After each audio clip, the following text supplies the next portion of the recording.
The lawyer looked at me the way you'd look at a chair that was in your way. Not with anger, with something worse than anger.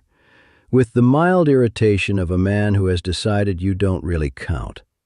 He was maybe 35, good suit, good haircut, the kind of watch that tells everybody the time except the one wearing it. And he stood in that courtroom in front of the judge, and he pointed at me, 74 years old in my one good shirt, and he said, "Your Honor, with respect, we're talking about a man who can barely operate a cell phone. Mr. Whitaker doesn't remember conversations from last week. The idea that we should take his account of a handshake agreement from years ago as reliable is frankly not serious." Can barely operate a cell phone.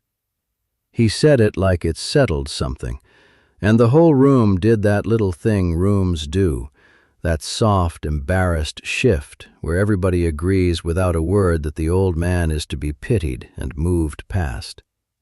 My own son-in-law, sitting at that lawyer's table, looked down at his hands so he wouldn't have to look at me. My daughter looked at the floor. I didn't say anything. I want you to remember that because it matters all the way to the end of this. I have been quiet my whole life. Some men are quiet because they've got nothing to say. I'm quiet for the other reason. I learned a long time ago and a long way from here that the loudest man in any situation is almost never the most dangerous one. The most dangerous man in the room is usually the one in the corner who hasn't said a word because he's the one still watching. So I sat there and I let that young lawyer call me a confused old fool in front of my own family. I let him think he'd won. Because sitting 2 rows behind me was my granddaughter, and in her lap was a folder, and in that folder was a single sheet of paper that none of them knew existed, not the lawyer, not my son-in-law, not even my daughter. And when the judge finally asked to see it and put on his glasses and began to read it out loud to that silent courtroom, I watched a 35-year-old man in a very good suit go the color of ash. But I'm getting ahead of myself. Let me tell you who I am, and I'll tell you the part I never told almost anybody, the part that was sitting in a drawer for 50 years, waiting for the day it was finally needed. My name is Earl Whitaker. I'm 74 years old, and I'm a farmer. My father was a farmer, and his father before him, on the same 160 acres out on Cutler Road that I still work today. Corn and soybeans mostly, some cattle when my knees were younger. That land has been in my family for 111 years. My grandfather bought it with money he saved shoeing horses. I was born in the farmhouse that still stands on it. I expect to die there too, though there was a stretch this past year where other people had other plans for that. I'm not going to sit here and tell you farming made me rich. It didn't. Farming is the business of working yourself half to death to stay exactly where you are and being grateful for it. But that land isn't about money. You have to understand that, or none of the rest of this makes sense. That land is my father's hands and my grandfather's back. It's where I buried 2 good dogs and carried my wife over the threshold and taught my daughter to drive a tractor before she could drive a car. You don't put a price on a thing like that. Some things, the second you put a price on them, you've already lost them. My son-in-law never understood that. Couldn't. It's not in him. My wife was Margaret. 51 years we had. She passed 2 winters ago in the front bedroom with the window open the way she liked it even in the cold so she could hear the land. I still set 2 cups of coffee out some mornings before I catch myself. A man doesn't stop being married just because he's the only one left at the table. We had 1 daughter, Carol, and I love my daughter, so I'm going to be fair to her the way I'd want someone to be fair to me. Carol isn't cruel. Carol is tired, and she's frightened of her husband in the quiet way that takes years to build, and that the person doing it never once has to raise a hand to accomplish. She married a man named Dennis.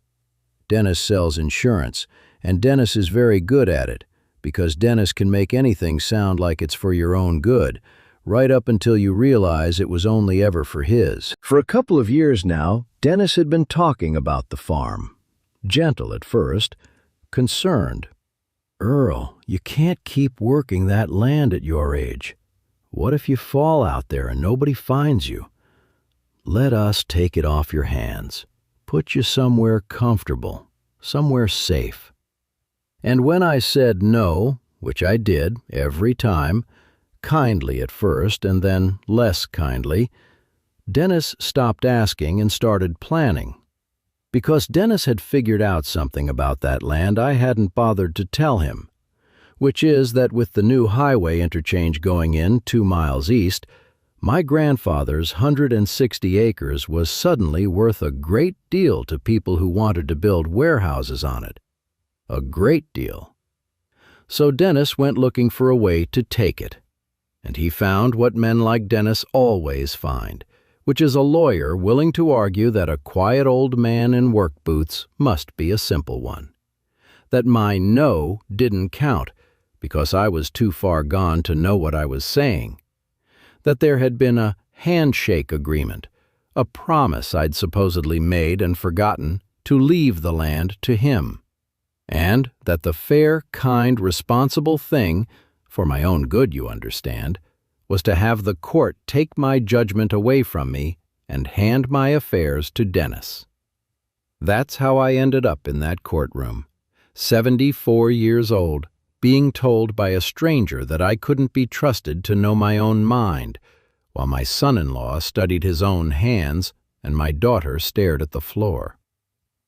Now here's the part I never talk about, the part that was in the drawer. I was drafted in 1970. I was 18 years old, and I'd never been further from that farm than the county fair, and they put me on a plane to Vietnam. I'm not going to tell you war stories. I've never told war stories, not at the VFW, not to my wife, not to anybody, and I'm not going to start performing them now for sympathy. I'll tell you only this, only what matters for what's coming. There was a day, in a place I won't name because the name doesn't matter, and the men who were there know which day I mean, a bad day.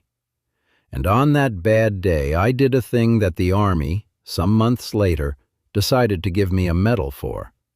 The Silver Star, they call it, third highest they've got for valor. I never hung it up. I never mentioned it. When I came home to that farm in 1972, I put the medal and the citation in a drawer in my father's old desk, and I closed the drawer, and I went out to bring in the harvest, because it was fall, and the corn doesn't care what you've seen. Margaret knew, only Margaret. She never spoke of it either, because she understood, the way she understood everything, that some men carry the loudest things in the quietest way. And there was one other person who found out, years later. A curious girl who liked to go through her grandfather's old desk on rainy afternoons. My granddaughter, Katie. Katie is 19 now, and Katie, God bless her, is the only one who never once thought I was a simple old man in work boots. Let me tell you how that folder ended up in her lap. I want to back up and tell you how a family gets to a courtroom, because it doesn't happen all at once. Nothing that matters ever does. A field doesn't go to weeds in a day. It goes slowly. One season you don't get to, and then another, until one morning you look out and can't find the rose anymore. That's how Dennis worked. One season at a time, where nobody was looking. It started with kindness, like it always does. After Margaret passed, Dennis and Carol came around more. That was welcome, at first. I was a man rattling around a farmhouse full of a dead woman's things, and company was company. But I started to notice that Dennis's visits had a shape to them. He'd walk the property line. He'd ask about the deed, real casual, over coffee. He'd mention a fella he knew who'd sold his land near the new interchange and set his whole family up for life. He was surveying me, the way I'd survey a field before I decided what it was good for.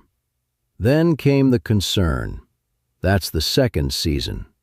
Suddenly, Dennis was very worried about me. Worried I'd fall. Worried I'd leave the stove on. He started saying things in front of Carol, planting them. Did Earl seem confused to you on the phone? He forgot we were coming Sunday. Did you notice? I hadn't forgotten anything. But you say a thing like that enough times, in front of a tired, frightened woman who loves you, and pretty soon she's remembering things that never happened. That's the terrible genius of a man like Dennis. He doesn't lie to you. He gets you to lie to yourself, and then he just agrees with you. And Carol. I have to talk about Carol, because she's the part that still keeps me up. My daughter didn't set out to betray me. I believe that, or I couldn't sit here telling you this. But Carol had spent 20 years learning that life was easier when she didn't contradict Dennis, and by the time it mattered, she'd forgotten how. When Dennis started saying her father couldn't cope, Carol didn't fight it. She was relieved by it, a little, God forgive us both, because if I was the problem, then the strange, cold feeling she had about her own marriage could be about me instead of about him. Dennis gave her somewhere else to put it. That's what he does. He's a man who always has somewhere for you to put the thing that's really his fault. By the fall, it had a name: guardianship. Dennis had found a lawyer, the young one in the good suit, and they'd filed a petition with the court to have me declared unable to manage my own affairs. And attached to it, like it had grown there, was this story about a handshake. That years ago, grateful for all Dennis had done for the family, I'd promised him the farm, that I'd shaken his hand on it, and that now, in my confusion, I was denying it, which just went to show how far gone I really was. It was a beautiful piece of work, I'll give him that. If they got me declared incompetent, my no didn't matter anymore. And the handshake, which never happened, became the truth, because there was no longer anybody the court would listen to who could say otherwise. I hired my own lawyer, of course, a decent local man named Pruitt, but I could see the worry in his face early on. Because here's the ugly truth about a competence hearing. You can't really win it by being calm and reasonable. The calmer and more reasonable you are, the more they say, well, he has good days. It's the bad days we worry about. Every dignified thing I did could be turned into proof of how well I was hiding it. Pruitt told me straight, Earl, they're going to poke at you until you get angry or flustered, and the second you do, that's their whole case. And if you don't, they'll say your flatness is the disease. They've built a trap where every door is theirs. I went home that night and I sat in Margaret's kitchen, and I felt, for the first time since a certain day in 1971, genuinely cornered. Not scared for myself. I'm 74. There's not much left they can do to me that time isn't already doing. I was cornered for the land.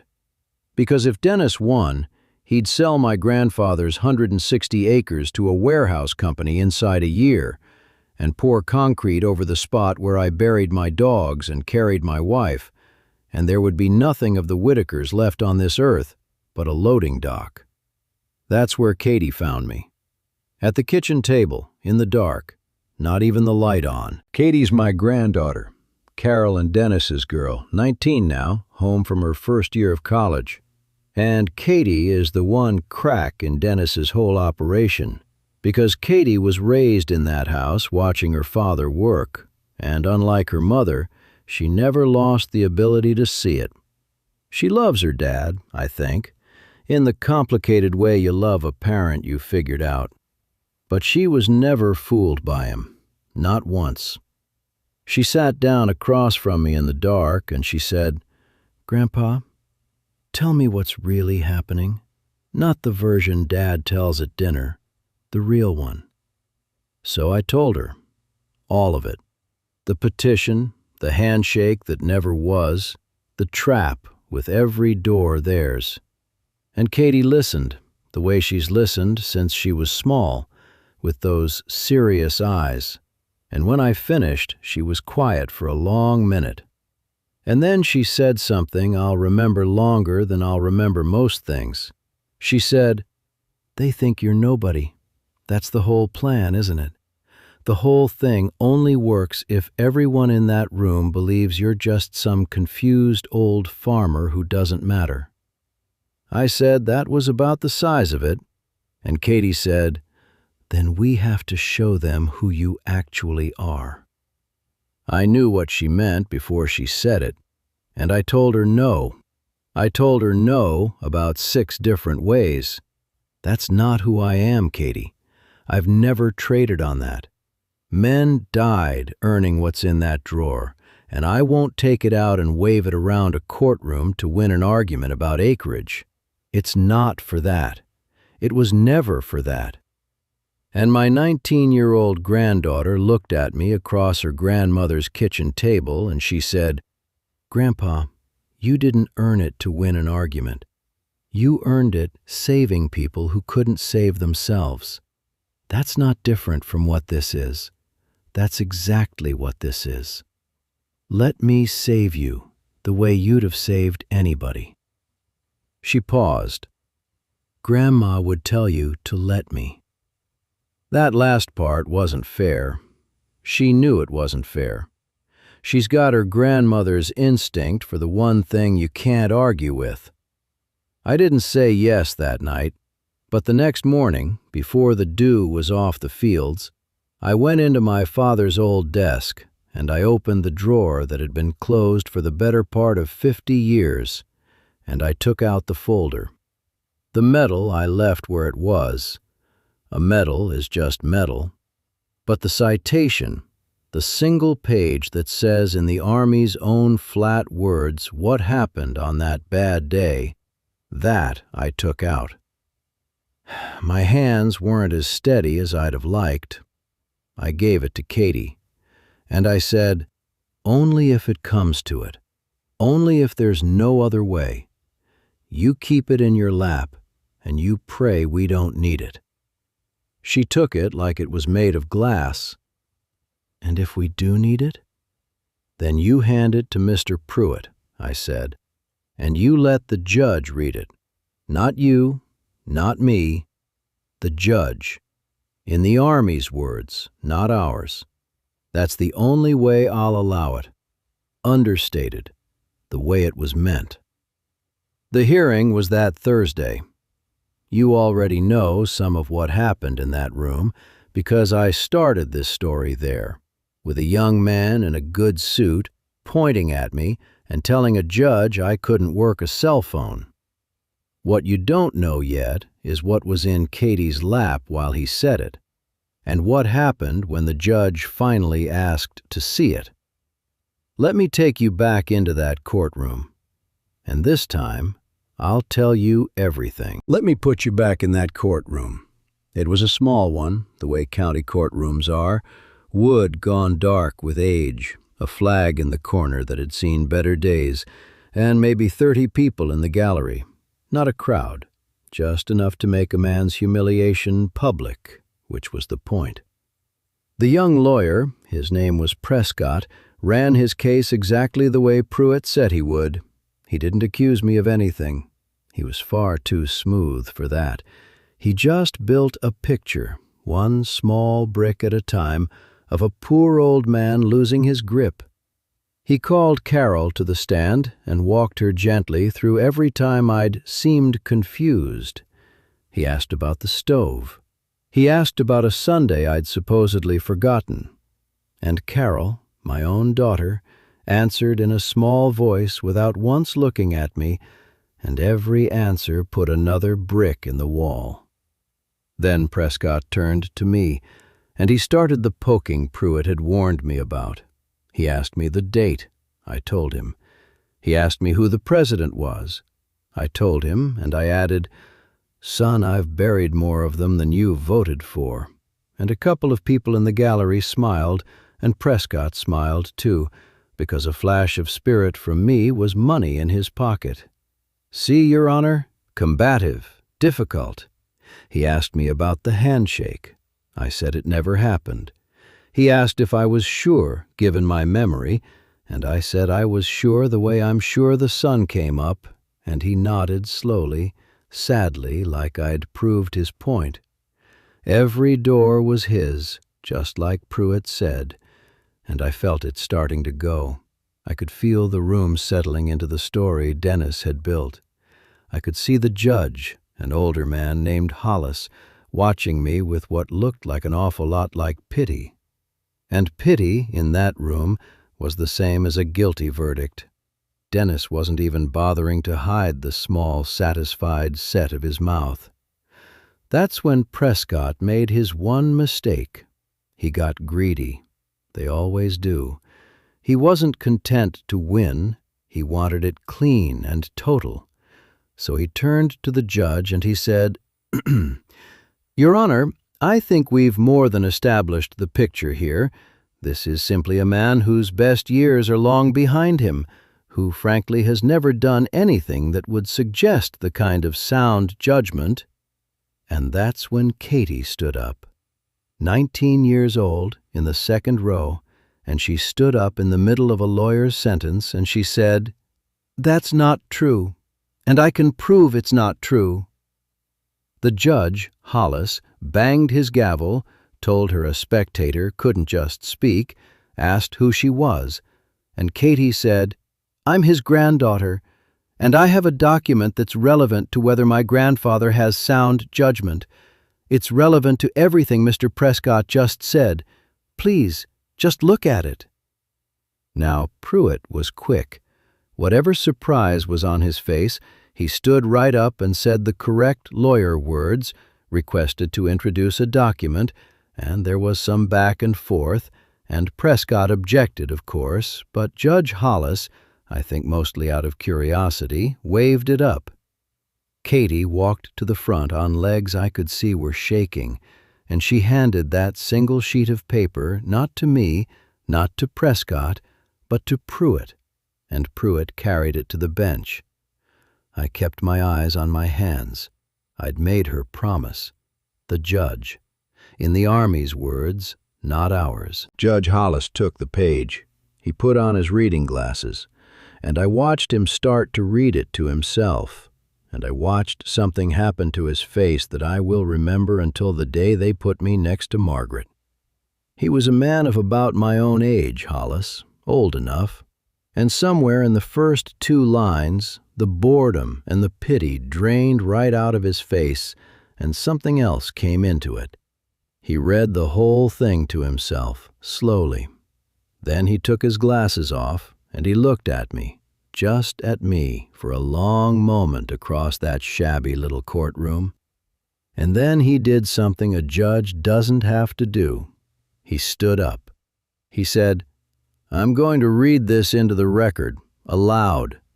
Counsel will hold their objections." And he began to read. "The President of the United States of America, authorized by Act of Congress, July 9, 1918, takes pride in presenting the Silver Star to Specialist 4 Earl J. Whitaker, United States Army, for gallantry in action against an armed enemy in the Republic of Vietnam on the 14th of March, 1971. The room had gone very still. Prescott had stopped smiling. On that date, Specialist Whitaker's platoon was ambushed while crossing open ground and pinned under intense fire, sustaining numerous casualties. With complete disregard for his own safety, Specialist Whitaker crossed 40 meters of exposed terrain, alone and under continuous enemy fire, to reach 3 wounded soldiers who had been cut off from the platoon. Over the course of the engagement, and despite being wounded himself, he carried each of the 3 men, one at a time, back across the open ground to the platoon's position. Judge Hollis's voice was steady, but only just. When the last man he carried was found to be beyond saving, Specialist Whitaker returned a fourth time to recover the soldier's body, stating that he would not leave him in that field. His actions saved the lives of 2 soldiers and are in keeping with the highest traditions of military service. Specialist Whitaker was 19 years old. He set the page down. 19. The same age as the girl who just stood up for me. Nobody in that courtroom missed it. I heard my daughter make a sound I'd never heard her make. Judge Hollis looked out over that room, and he said quietly, "For the past hour I have listened to counsel argue that this man has never shown sound judgment, never done anything to suggest it."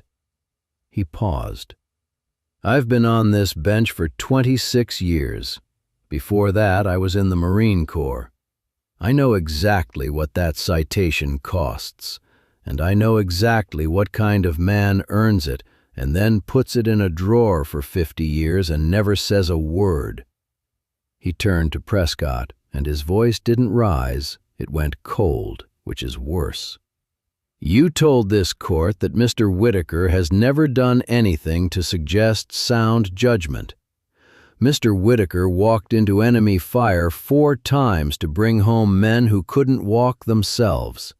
Some of us would call that the soundest judgment a human being is capable of. You will not describe him that way in my courtroom again." Prescott said nothing. There was nothing to say. His whole case had rested on one foundation, that the old man was nobody, and the judge had just read that foundation out of existence in the Army's own flat words. I won't drag out the rest.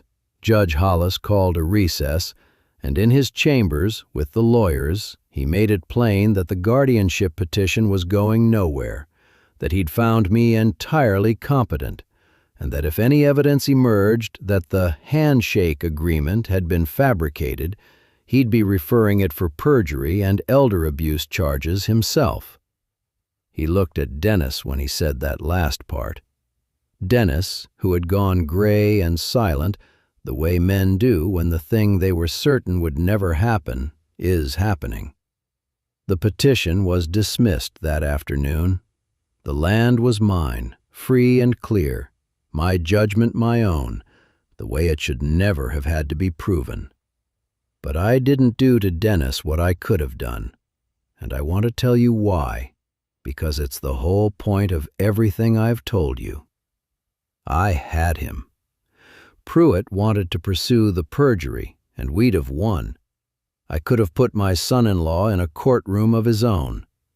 But I looked at my daughter's face that afternoon, finally cracked open, finally seeing the man she'd married, and I understood that Carol was going to spend the rest of her life in the wreckage of what she'd just watched, and that no jail sentence I could put on Dennis would teach him a thing a mirror wouldn't teach him worse.